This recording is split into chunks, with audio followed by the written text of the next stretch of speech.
Welcome to another 3-minute informational video. The topic this time is going to be use of force injuries. If you're injured in a use of force, there's several things that you need to do.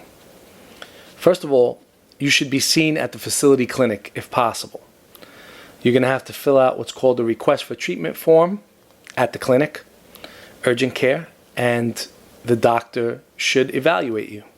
Now that doctor is going to give you 3 different choices, or should I say that's their choice. They're either going to send you back to post, they're either going to send you home to get evaluation from a medical professional of your choice, or they're going to send you out to the hospital. Now there's 2 ways you can go out to the hospital: EMS or facility transport.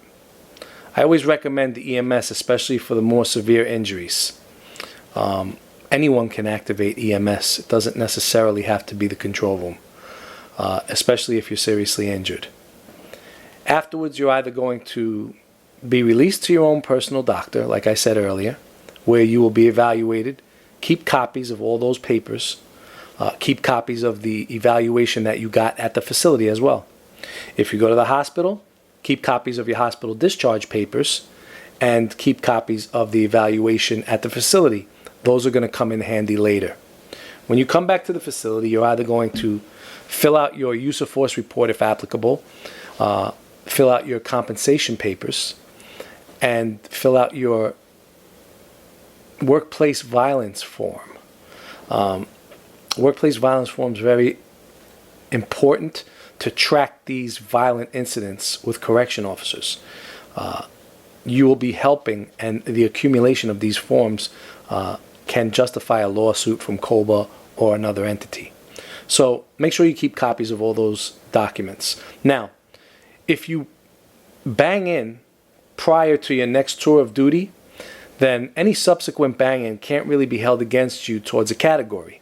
However, if you come in for your next tour and then decide later on in the week, you know what, my shoulder hurts, I'm going to bang in, those bang-ins can count towards a category. And a category, as you know, can remove you from your steady post, steady tour, stop you from doing overtime, mutuals. It can be quite irritating.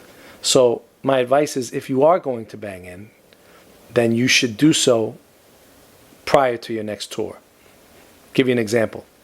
If you're Monday through Friday and you have a use of force on Friday and you're due back to work Monday, then I would take the weekend and evaluate yourself, and prior to coming in to work on Monday, decide if you're going to bang in or not and make that decision and bang in. Now, once you bang in, you're going to go back and forth with your doctor, paperwork, HMD. They're going to make you appointments. You may be 1 to 5 out of the house. If your doctor gives you a return to duty within 2 weeks, and HMD puts you out on the little green form 2 weeks, then at that point you can request to be out for 24 hours for that last 2 weeks. Look it up. Speak to the HMD delegate. His name is Fleming. That's a little bit of advice to the individuals that get injured in the use of force. Protect yourselves, protect each other, and God bless us all.